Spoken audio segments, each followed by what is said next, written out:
Bueno, muy buenas tardes a todos. Agradecemos mucho su asistencia a esta reunión. Estamos muy emocionados. Es el convento de Santo Tomás de Aquino de Coapa, los seglares dominicos de esta comunidad, así como los frailes dominicos y las hermanas dominicas de María. Les agradecemos mucho su asistencia. Es para nosotros un gran honor tener al padre que no necesita presentación, el padre Mauricio Buchot, quien en conmemoración a estos 800 años, aniversario luctuoso de nuestro padre, Santo Domingo de Guzmán, aceptó dar esta conferencia que trata sobre la obra y espiritualidad de Santo Domingo de Guzmán. Les voy a pedir un favorcísimo, hermanos, a todo nuestro público, por favor, pongan en silencio su micrófono para que no interrumpamos al padre en su conferencia y para que esos ruidos que no podemos controlar no se escuchen. Ahí les ruego, por favor, humildemente puedan ponerlo en silencio. Pues como les comentaba el padre Buchot, no necesita presentación. Un fraile dominico de toda la vida, maestro y formador de muchísimos frailes de nuestra provincia, referente internacional por el sinnúmero de publicaciones que ha tenido. Yo creo que ni él mismo sabe ya cuántos libros ha publicado. Maestro emérito de la Universidad Nacional Autónoma de México, de la Facultad de Filosofía y Letras, uno de los 11 filósofos más importantes a nivel mundial con mayor influencia por sus publicaciones, fundador de la propuesta llamada hermenéutica analógica, miembro de la Academia Mexicana de la Lengua, miembro de la Academia Mexicana de la Historia, de la Real Pontificia Academia de Santo Tomás de Aquino, doctor honoris causa de la Universidad de Anáhuac, etcétera. Así puedo continuar. Es para nosotros un privilegio tenerlo aquí. Le agradecemos muchísimo, padre, nos haya permitido pues compartir con ustedes esta experiencia que usted ha tenido a lo largo de toda su vida como dominico, y gracias porque nos está regalando esta oportunidad de escuchar lo que usted ha contemplado. Pues le cedo la palabra al padre para iniciar esta conferencia, por favor. Les reitero, pongan en silencio sus micrófonos y nos hacen este gran favor. Muy buenas tardes. Quisiera agradecer esta oportunidad que me dan de charlar con ustedes. Muy buenas tardes a todas y a todos. Ahora que estamos celebrando tanto a nuestro Padre Santo Domingo, quisiera hablar de alguien, un seguidor suyo, que cumplió el ideal de nuestro Padre Santo Domingo, que fue Santo Tomás de Aquino. Él cumple perfectamente ese ideal de nuestro Padre Santo Domingo de contemplar y dar a los demás lo contemplado. Trataré por eso de presentar aquí algunos rasgos de Santo Tomás de Aquino, conectando su vida espiritual con la vida ordinaria, de modo que se note la vinculación que él hacía de lo sagrado y lo profano. De hecho, en él no existía separación entre esas dos áreas, ya que la vida espiritual tenía que impregnar casi completamente la vida humana, de modo que lo sagrado asumía lo profano, la vida de la gracia asumía la vida natural. Se trataba de encarnar el mensaje de Cristo en todas las actividades, esto es, en todas las dimensiones de la vida del ser humano. Tal vez sería mejor decir que Santo Tomás pensaba su doctrina espiritual para ser aplicada en la vida diaria, en la vida cotidiana, para iluminar la vida normal y sencilla de cada momento. Por eso daré algunas breves pinceladas de la vida y la obra de Santo Tomás, para tener una descripción de su perfil, principalmente el teológico, sobre todo el de su alma, y después pasaré a exponer algunos rasgos de su doctrina espiritual, para desembocar en la conexión que él veía de esa doctrina espiritual con la vida natural. Lo que más destaca es la vida espiritual centrada en la gracia divina, en la oración y en la práctica de las virtudes sobrenaturales y de los dones del Espíritu Santo. Son las diversas partes del organismo espiritual o sobrenatural que tenemos, en el que se ejercen las distintas funciones que configuran el todo del edificio del Espíritu. Veamos pues en primer lugar algo de la vida de Santo Tomás, en la que ya nos muestra su doctrina, para después pasar algunos aspectos principales de esta y finalmente a su aplicación en la vida ordinaria, cotidiana, entre lo sagrado y lo profano, en su entrecruce. En cuanto a la vida de Santo Tomás, su nacimiento se coloca entre 1224 y 1225,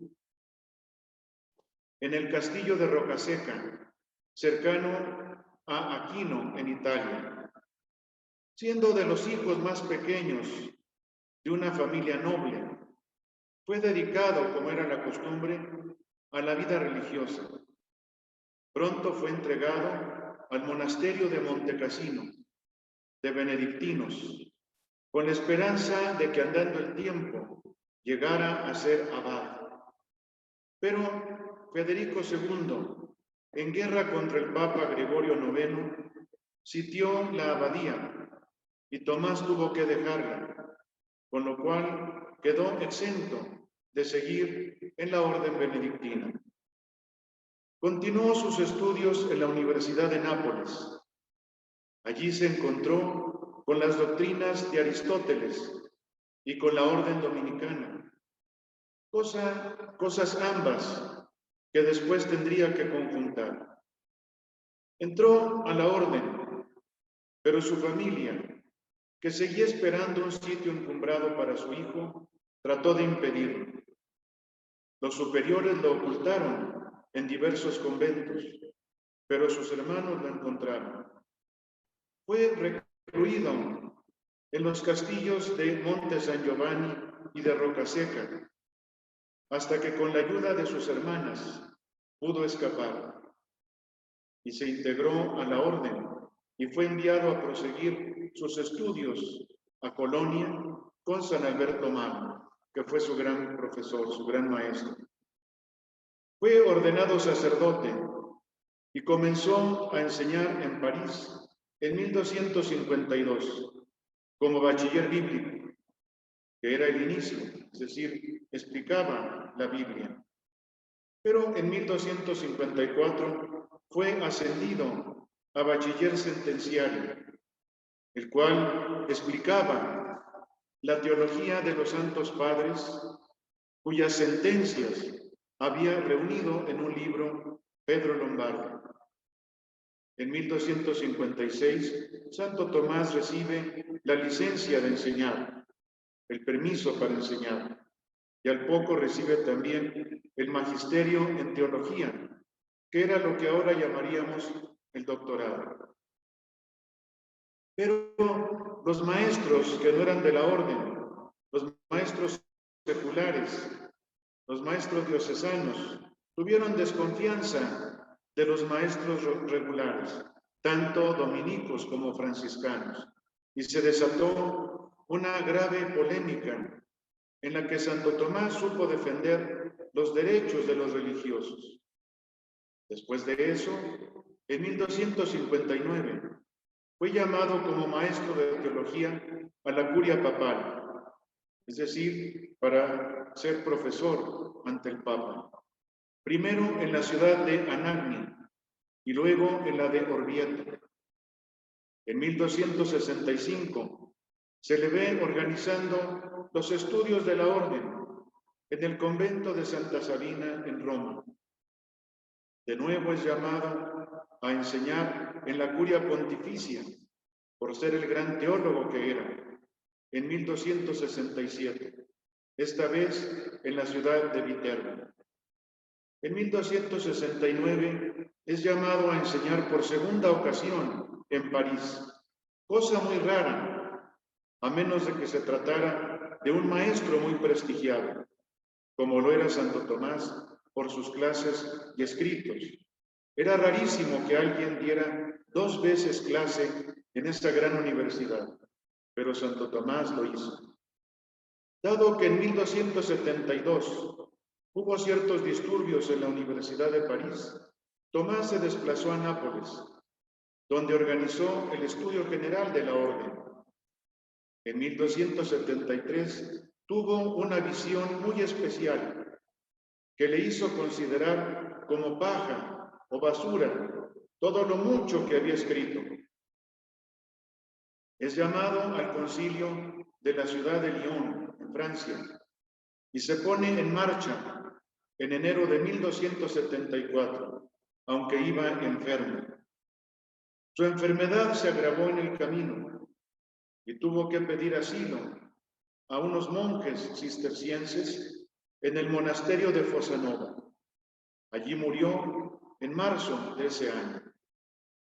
El Papa que lo canonizó dijo que cada uno de sus escritos era un milagro. Se cuenta que una vez, al estar rezando ante un Cristo, el Cristo le habló y le dijo: «Has escrito muy bien sobre mí, Tomás. ¿Qué quieres como premio?».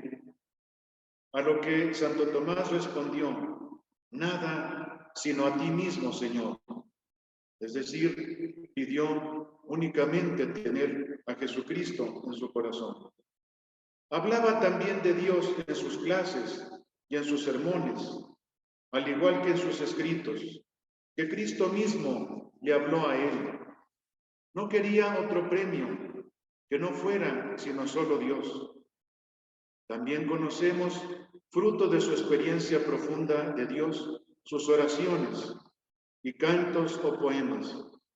Es un modelo de la santificación de la inteligencia que trata de hacer la orden de predicadores. Según puede verse, supo santificar sus actividades, concretas y sencillas, a veces monótonas de la vida diaria, como era estudiar, enseñar, decir misa y dar homilías. Fue un hombre de estudio y docencia, un santo intelectual que se dedicó a santificar el intelecto, la inteligencia, en lugar de mancillarla con soberbias, envidias y fatuidades. En esa vida específica, supo ser un buen religioso, un hombre espiritual y un verdadero santo. Por eso dejó una gran obra, a la que paso ahora, la obra de Santo Tomás. Es muy extensa la producción literaria de Santo Tomás de Aquino, sobre todo tomando en consideración que murió en plena madurez, a los 49 años. A los 49 años. Es una vida muy corta. Y atendiendo a que su actividad como profesor y escritor abarcaría unos 20 años. Sin embargo, son muchos los tomos de su obra. Abarca numerosos campos, especialmente de la teología y de la filosofía. Señalaré únicamente algunas de las más relevantes. En la parte filosófica, sobresalen sus comentarios a Aristóteles. De él comentó en todo y en parte muchas de las obras de ese gran filósofo griego, que él pondría al servicio de la Iglesia, porque los integraría para que le sirvieran para hacer teología. También comentó a otros griegos, como a Proclo, un filósofo neoplatónico, y a otros latinos, como a Boecio. Se añaden también algunas cosas de los más recientes de su tiempo. A todos tomaba en cuenta para utilizar en su construcción teológica. Igualmente también tuvo obras propias sobre el gobierno de los judíos, sobre la suerte, sobre el juicio de los astros, sobre la eternidad del mundo, sobre el ente y la esencia de los principios de la naturaleza.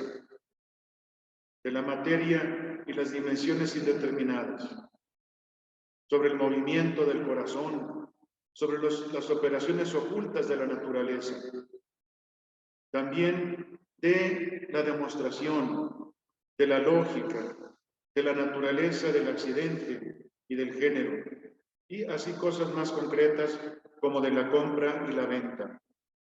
En la parte teológica, comentó las sentencias de Pedro Lombardo, al igual que han de añadirse sus comentarios a la Sagrada Escritura, tanto al Antiguo Testamento como a Job, a Isaías, a Jeremías, a los Salmos, como al Nuevo Testamento, los 4 Evangelios y San Pablo.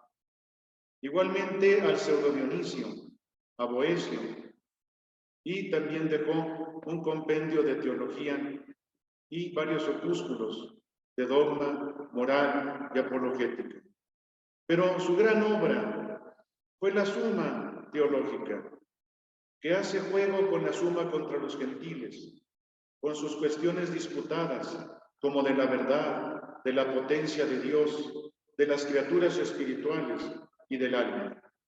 Tiene además otras cuestiones muy variadas, sobre las que preguntaba el auditorio y él trataba de responder a sus inquietudes. Como se ve, fue una gran obra, principalmente teológica, una obra muy grande en servicio de la Iglesia por la teología, a la que supo adecuar la filosofía. Y especialmente me interesa la teología espiritual de Santo Tomás, porque es lo que puede darnos más vida para nuestra vida diaria. Para Santo Tomás, la vida espiritual es el proceso de alcanzar la perfección cristiana. Es aspirar a la unión con Dios y vivir adherido el ser humano a Dios. Es llevar a su más alto grado la participación que las criaturas hacen del Creador. Es una especie de divinización del hombre por parte de Dios mismo. Y principalmente es la unión con Dios por la caridad, es decir, por el amor cristiano. La caridad que es amor a Dios y también amor al prójimo, porque se sirve a Dios en el prójimo. Era la idea de Santo Tomás. El sistema espiritual de Santo Tomás estaba organizado por la vida de la gracia. ¿La gracia qué es? La gracia es un don especial de Dios al ser humano, por el cual le da fuerza para realizar las acciones que tiene que hacer en la vida espiritual. Es el Espíritu Santo de nuestra persona. Es el don que recibimos de Dios, Trinidad, que nos envía al Espíritu Santo para poder tener esa fuerza que es la gracia, para hacer lo que tenemos que hacer en la vida espiritual. Para cumplir los mandamientos, para alcanzar actitudes más entregadas e incluso llegar a la virtud heroica. Para todo eso se necesita la gracia. La gracia, además, se despliega en virtudes infusas, es decir, más allá de las adquiridas o naturales. Son virtudes no alcanzadas por el esfuerzo humano, sino concedidas por Dios. Las virtudes principales son las que llaman las teologales, la fe, la esperanza y la caridad. Y la gracia culmina en los 7 dones del Espíritu Santo, que son los de sabiduría, inteligencia, ciencia, consejo, piedad, fortaleza y temor de Dios. Hay 2 grados o niveles que se alcanzan con la ayuda de la gracia, el de la ascética y el de la mística. El de la ascética es el esfuerzo por desprenderse de lo material, es decir, vencerse en cuanto cuerpo que está adherido a la materia. El de la mística es dejarse arrastrar por el influjo divino en todo lo que se hace, en todo lo que se actúa, es decir, dejarse llevar por el Espíritu Santo. A su vez, en la ascética se distinguen tres momentos: el de los incipientes o vía purgativa, en la que se hace la purificación de las cosas terrenales. Después viene la de los que están avanzados o vía intelectiva, en la que se empiezan a comprender las cosas divinas. Y el tercer grado más alto es el de los perfectos, o vía unitiva, porque es de unión con Dios, en la que se gustan las cosas divinas con el amor, y es la de mayor perfección. De hecho, parecen formar una misma vía con distintos momentos o etapas en ella. Inclusive pueden llegar fenómenos místicos, sobrenaturales, como el éxtasis, levitaciones, etc. Pero Santo Tomás daba mayor énfasis a la parte de la vida normal y cotidiana, es decir, el seguimiento de la gracia ordinaria, diciendo que no se pidieran gracias extraordinarias, porque lo principal es la gracia ordinaria para cada día. En todas las etapas de la vida espiritual, según él, se ejerce la oración en diversas formas: oración vocal, oración de meditación, oración de unión profunda con Dios. Por ello, es importantísima la oración para Santo Tomás, y pasaré a dar algunos rasgos de su visión de la oración. Veamos pues su experiencia mística o de oración. Podemos ver a Tomás de Aquino reflejando en su sistema de alguna manera su experiencia viva del misterio sobrenatural. Conocemos algunos aspectos de la experiencia de Dios en Santo Tomás de Aquino por su misma doctrina que la manifiesta, pero sobre todo por sus preces, por sus oraciones. La experiencia religiosa de Santo Tomás se percibe en los tratados relativos a la moral, es decir, a la vuelta del hombre a Dios, ya que no solo son tratados morales, sino que tienen también una vivencia espiritual, ascética y mística, que fue guiando la pluma de Santo Tomás al escribirlos.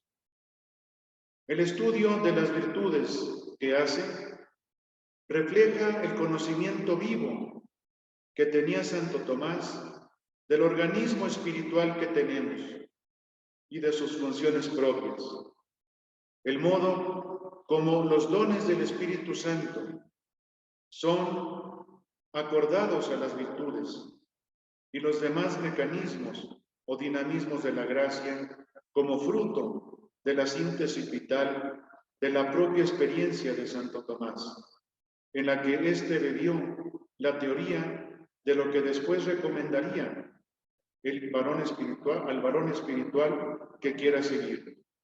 Tenemos entonces un organismo espiritual con la gracia. La gracia que recibimos con el bautismo nos da las virtudes teologales: fe, esperanza y caridad.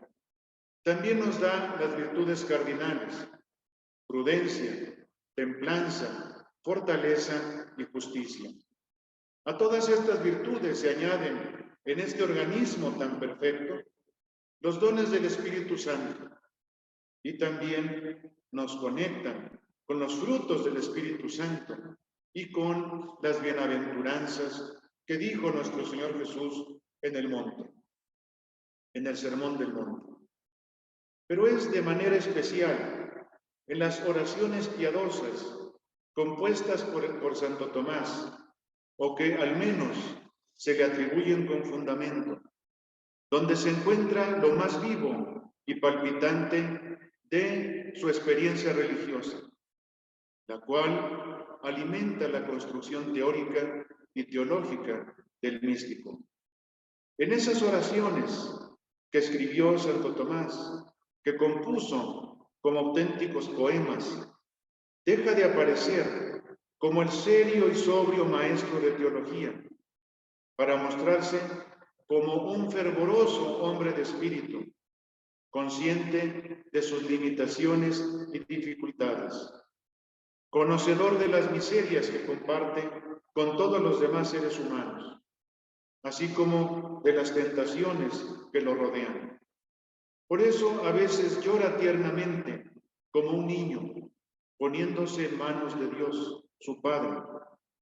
Otras veces en la oración es el pecador redimido, que agradece con todo su ser a Jesús la salvación que le ha traído. Otras más, en su oración, habla con una gran devoción a la Virgen María. De su maestro, San Alberto Magno, heredó una gran devoción a la Santísima Virgen. En otras oraciones, finalmente, se ve inundado por el gozo, al darse cuenta de la gracia que nos ha venido por el Hijo y el Espíritu Santo, y da gracias al Padre. Y principalmente se destaca la oración que rezaba antes de estudiar, antes de enseñar, antes de escribir o de predicar, y que comienza así: Oh inefable Creador nuestro, que con los tesoros de tu sabiduría infinita formaste 3 jerarquías de ángeles y las dispusiste en el empíreo cielo con orden admirable, y distribuiste las partes de todo el universo con suma elegancia.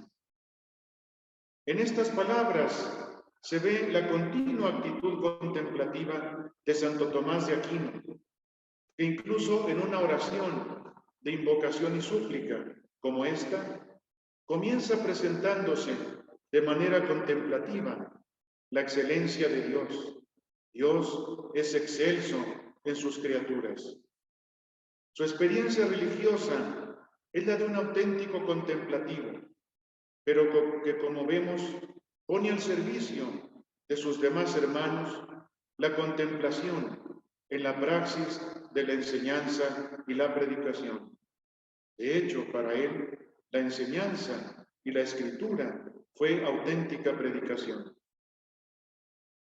Continuando esa oración, luego eleva al Señor su voz para que escuche su petición, pues la oración continúa así: Tú, Señor, que eres la verdadera fuente de la luz y de la sabiduría, y el soberano principio de todo, dígnate infundir sobre las tinieblas de mi entendimiento el rayo de tu claridad, removiendo de mí las 2 clases de tinieblas en que he nacido, el pecado y la ignorancia. En estas otras palabras vemos también algo muy conmovedor. 2 tinieblas tiene el ser humano desde que ha nacido, nos dice el santo: la tiniebla del pecado y la tiniebla de la ignorancia. Y le pide a Dios que le ilumine esas 2 tinieblas. El santo reconoce aquí que su experiencia religiosa proviene de Dios, que no es precisamente algo que el hombre ha fabricado o merecido, sino que todo lo debe a su Dios. Y por ello le ha pedido en la oración, como preparación para recibir esa experiencia mística, que le ilumine la doble tiniebla en la que él mismo, por naturaleza, desde su origen está: gran ignorancia y tendencia al pecado. No es solo Santo Tomás, es todo ser humano. Todos los seres humanos estamos atados a esa doble tiniebla del pecado y la ignorancia. Y la gracia es la luz que proviene de Dios y nos ilumina. Después de ello, Santo Tomás le pide a Dios, así como le da el recibir la contemplación infusa, que pueda transmitirla en su enseñanza y su predicación. Esto significa una gran humildad. Es donde se prolonga la vivencia religiosa, como deseo de servir a los demás en la práctica, incluso desde una práctica tan teórica o especulativa como es la enseñanza, porque la veía como predicación y también lo hacía en sus homilías. Cumple así, como he dicho, el ideal que dejara a su orden Santo Domingo, aquello de contemplar y dar a los demás lo contemplado. Santo Tomás lo pide como una gracia que le ayude a interpretar el doble libro escrito por Dios, según los medievales, de la escritura y la creación. Pues sigue su oración con las siguientes palabras. Le dice a Dios: tú que haces elocuentes las lenguas de los infantes, de los niños, instruye mi lengua y difunde en mis labios la gracia de tu bendición. Dame agudeza para entender, capacidad para retener, método y facultad para aprender, sutileza para interpretar, gracia y abundancia para hablar. Dame acierto al empezar, dirección al progresar y perfección al acabar. Tú, Señor, que vives y reinas, verdadero Dios y hombre, por los siglos de los siglos. Amén. Así termina esa hermosa oración que decía Santo Tomás siempre, antes de estudiar, antes de enseñar, antes de predicar y antes de hacer esa contemplación con la que daba después a los hombres lo contemplado. Es Santo Tomás, un santo que vivía dedicado a la enseñanza teológica y por consiguiente a la interpretación de la Biblia y de la filosofía para sus contemporáneos. Es pues, en el sentido pleno de la palabra, un contemplativo. Consagra su contemplación de la Escritura al propio autor de la misma, a Dios. Lo invoca como el Hijo o Creador, verdadero Dios y hombre, como era Jesucristo, porque tuvo una alta vivencia de estas funciones realizadas por el Verbo de Dios encarnado como Jesucristo. Le pide al Verbo de Dios que le envíe a su Espíritu Santo para realizar el trabajo de interpretación de la Biblia y poder así servir a los seres humanos, sus hermanos. Por ello invoca a Dios al principio de esa oración como Creador y como verdadero Dios y hombre al final.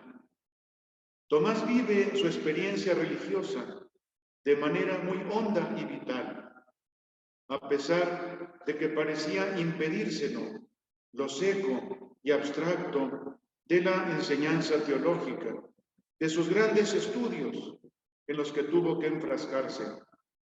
Muestra cómo se pueden compaginar la razón y el corazón, el concepto con el afecto, y desde una teoría muy subida, llegar a una práctica muy devota, entregada y humilde, hasta sencilla, de la experiencia de Dios en sus labores como maestro y predicador.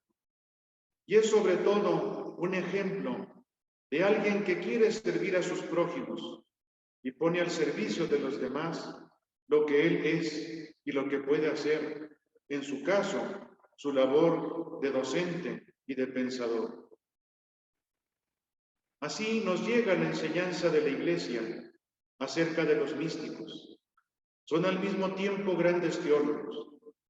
Esto puede verse en místicos tan diferentes como Santo Tomás y como el maestro Eckhart, que también fue dominico. No son tan empíricos que renuncien a hacer la teoría, sistema, síntesis, ni son tan teóricos que puedan prescindir de expresar su experiencia personal tan honda y tan rica.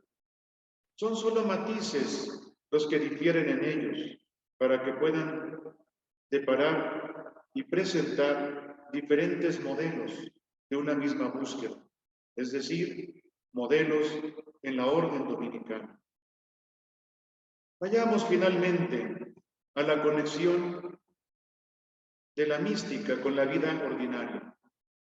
Según he dicho, para Santo Tomás era más importante la gracia ordinaria que las gracias extraordinarias.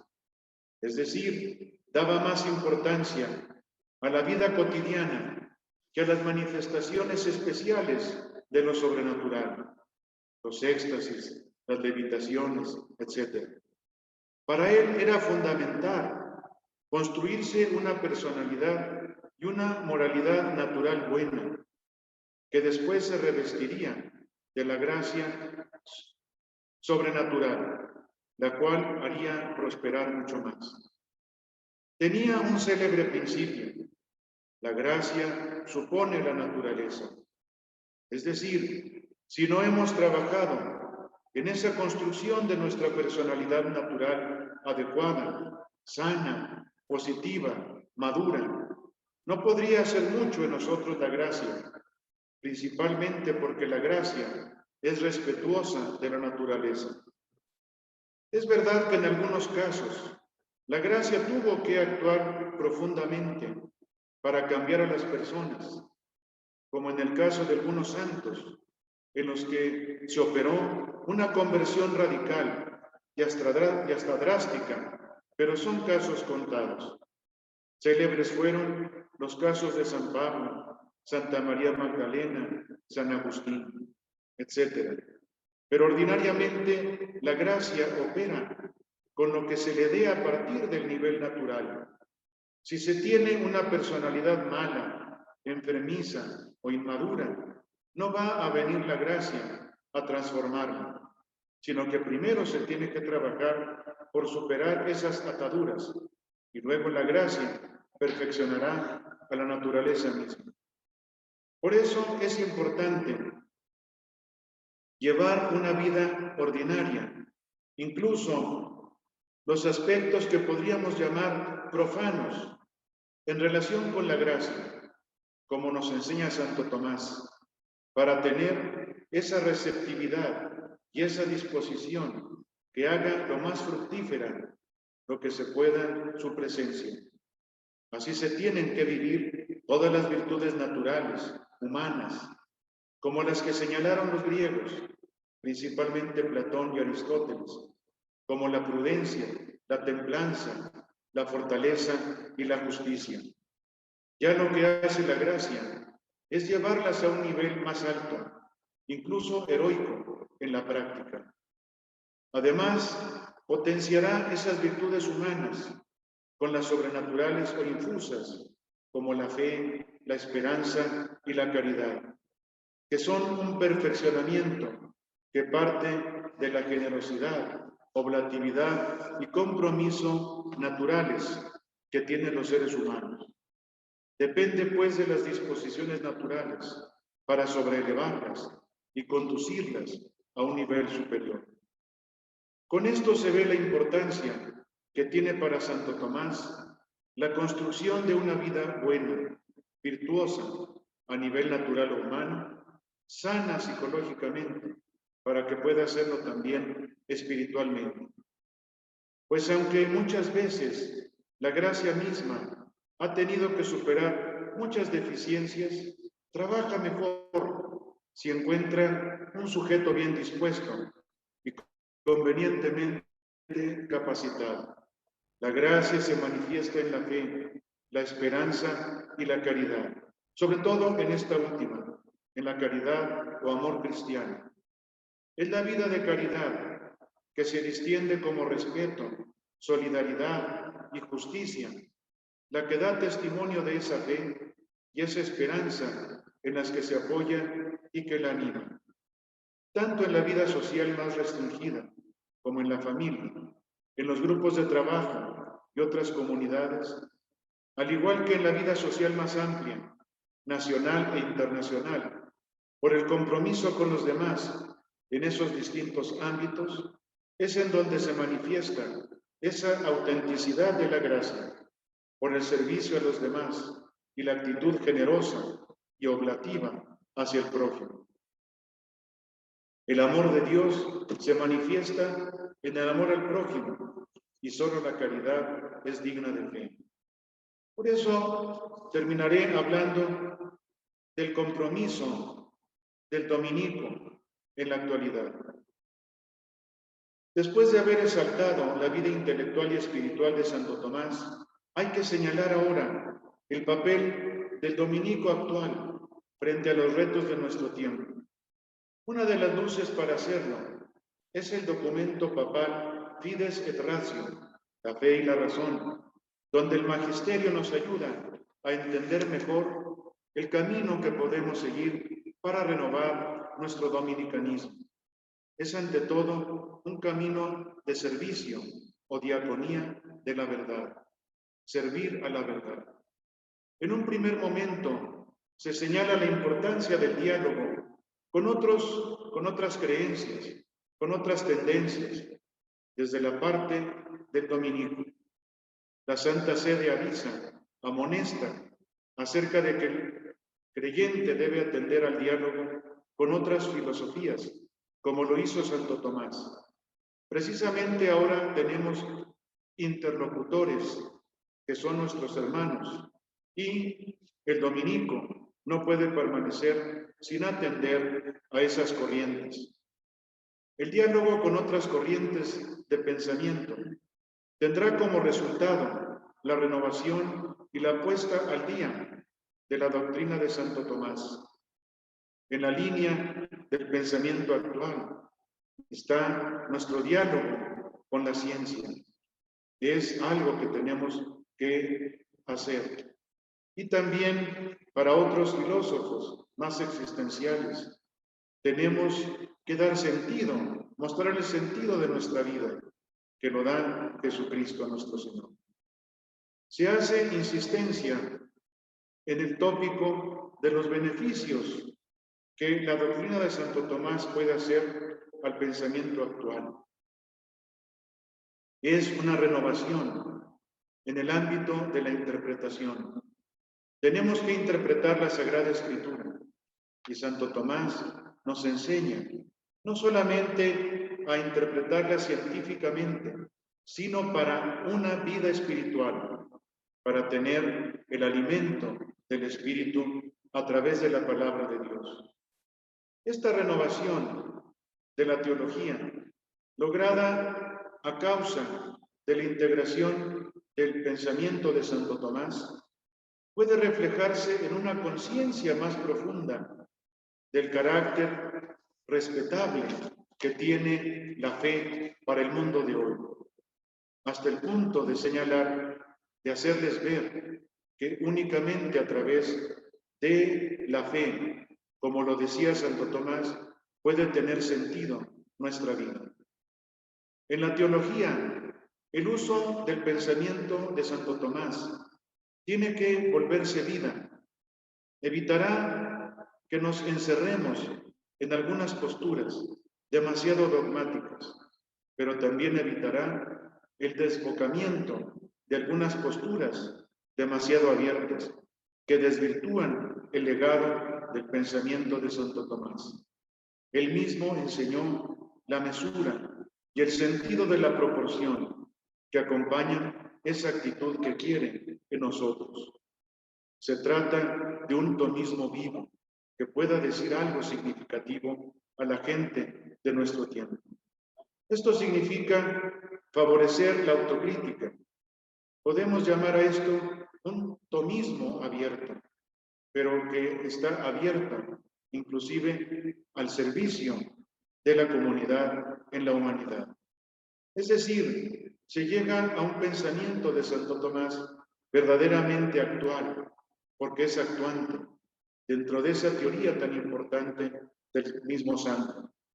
No un pensamiento repetitivo y dogmático, pero tampoco un pensamiento demasiado desdibujado por la incorporación sin sentido de elementos que pueden ser extraños de otras corrientes, sino un tomismo que esté vivo, que sepa atender a las críticas que provienen de otros pensamientos, pero sin perder su identidad propia, de una manera firme, es decir, no rígida ni tampoco evanescente. Como conclusión, Hemos visto en esta exposición cómo Santo Tomás piensa su doctrina espiritual para ser aplicada en la vida cotidiana, en la vida normal, incluso sencilla de todos los días. Relega las gracias extraordinarias para dar la mayor importancia a la gracia ordinaria, que es la que nos hace avanzar en el camino espiritual cotidiano. Todo en su doctrina se centra en la vivencia de la gracia que es la fuerza de Dios, que Él nos da, que Él nos inculca cuando nos manda el Espíritu Santo desde que recibimos el bautismo. Se despliega en las virtudes sobrenaturales y en los dones del Espíritu Santo. De esta manera se nos manifiesta la riqueza de la doctrina espiritual de Santo Tomás de Aquino, proyectada para iluminar al ser humano en su acción directa e inmediata sobre el mundo y las cosas, en el trabajo, en el estudio, en la familia, en los demás menesteres de la vida ordinaria. Es en esta vida cotidiana en la que el hombre se santifica, haciendo lo que tiene que hacer, pero además integrándolo a la dimensión de lo sobrenatural. Es así como Santo Tomás considera que la santidad se recibe de Dios, pero se ejerce hacia los demás en las actividades cotidianas y muy sencillas de cada día. Y respecto de la renovación del dominicanismo en nuestro tiempo, resulta clara la exigencia que tenemos de un mayor diálogo con las corrientes actuales de pensamiento, que podemos nosotros ayudar, pero recibiendo también la crítica, inclusive haciendo una autocrítica a la luz de ellas, para poder servirlas mejor.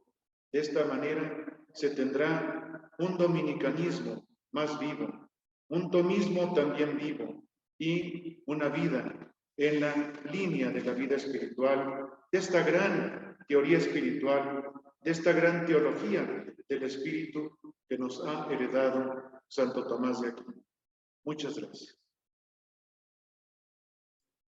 Muchísimas gracias, Padre. Gracias por esa brillante exposición. ¿Nos permitirá hacer un pequeño panel de preguntas, si es posible? Sí. Claro que sí. Bueno, cualquiera que quiere hacer una pregunta, por favor, por ahí levanta su mano y adelante.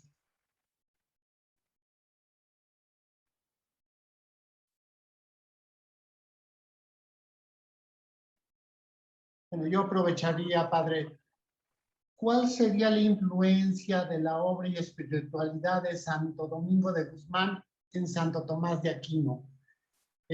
Comentaba el maestro de la orden que no hay nada escrito sobre Santo Domingo de Guzmán, sobre homilías, alguna homilía que se haya escrito de él ni nada.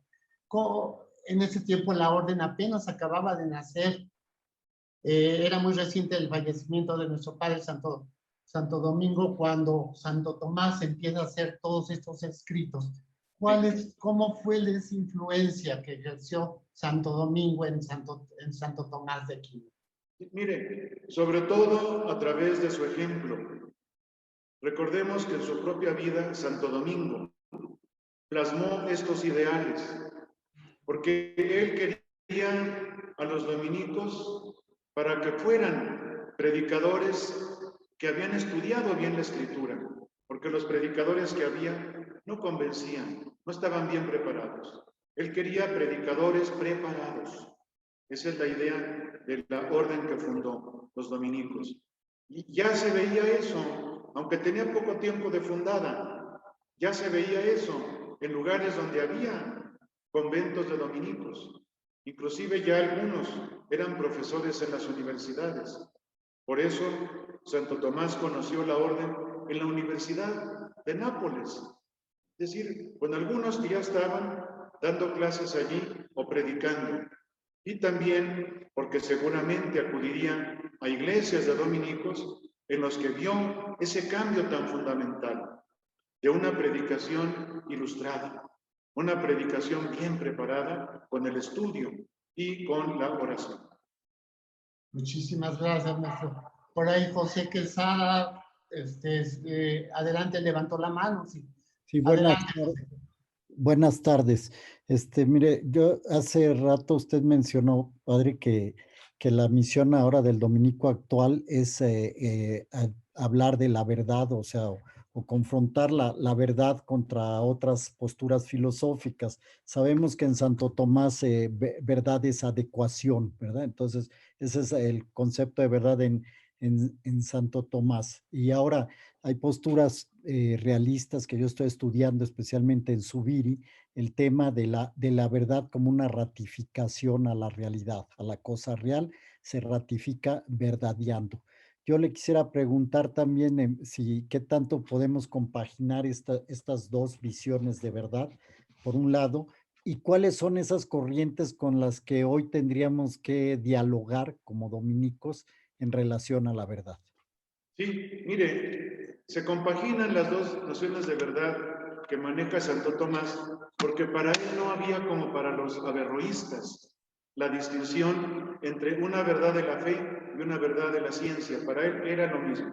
Si algo era creíble, era porque tenía que sustentarse tanto en la fe como en la razón. En ese sentido, por eso muchos, sobre todo de la corriente franciscana, lo consideraban intelectualista. Y miren, las corrientes principales con las que tenemos que dialogar, yo le diría son las que a mí me tocaron. Yo tengo 40 y tantos años en la UNAM, con los filósofos, ¿verdad? Y primero me tocó dialogar con los filósofos analíticos.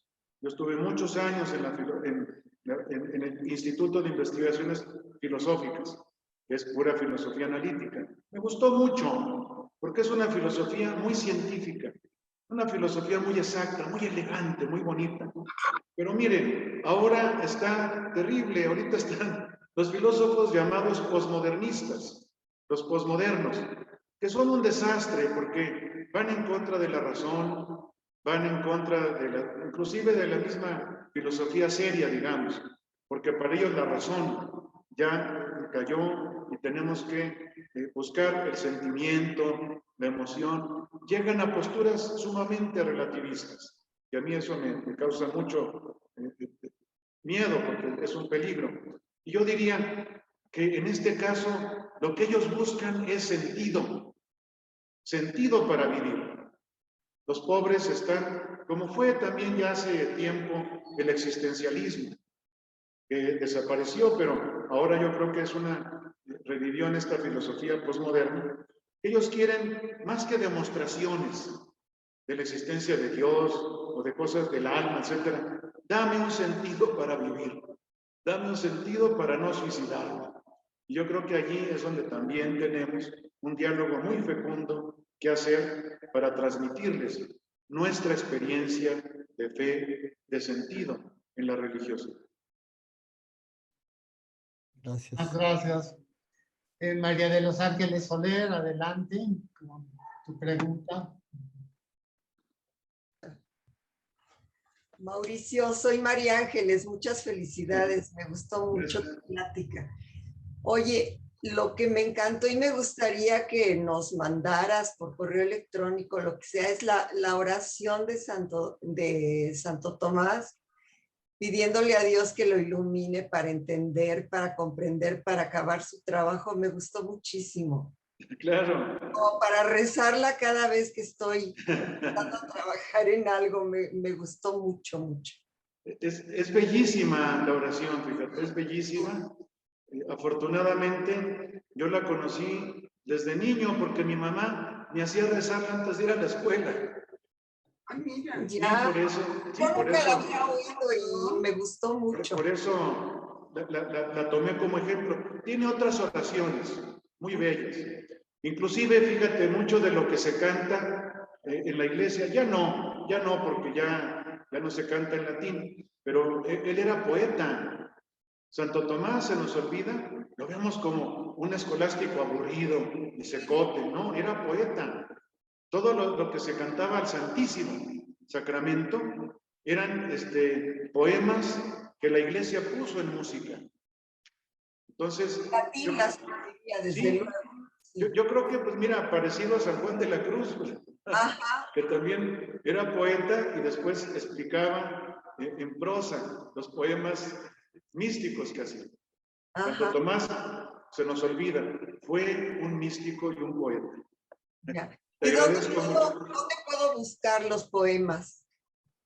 Mira, a través de Alejandro yo traduje unos que los tengo por ahí en mi computadora y Ya. se los puedo mandar a los que organizaron esto para que se los manden a ustedes. Ay, perfecto. Muchas gracias, Mauricio. Y le pedimos a Alejandro y a Andrés que se encarguen de eso, ¿no? claro que sí, con mucho gusto. Muchas gracias y felicidades. No, gracias. Hasta luego. ¿Alguien más que quiera hacer alguna otra pregunta? Pues creo que no. Le agradecemos muchísimo, padre, muchísimo esta exposición tan brillante. Gracias por tanto conocimiento que está usted compartiendo con nosotros. Dios lo bendiga. Y ahora sí Muchas gracias. Pues les agradecemos muchísimo a todos nos hayan permitido llegar a ustedes a través de esta conferencia.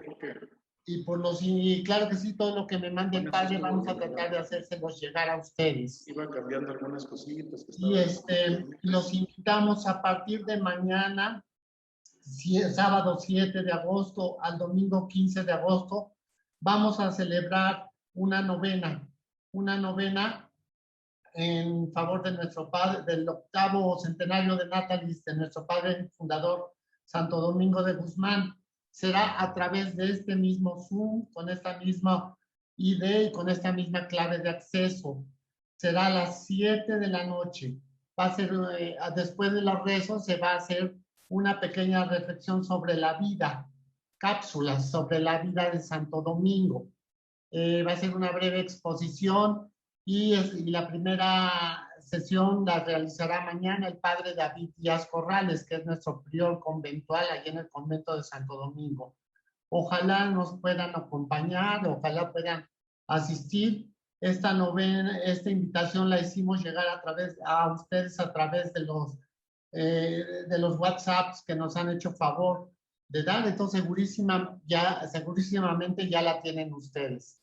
Entonces, por favor, ojalá nos puedan acompañar y gracias por su asistencia. Me despido, muchísimas gracias.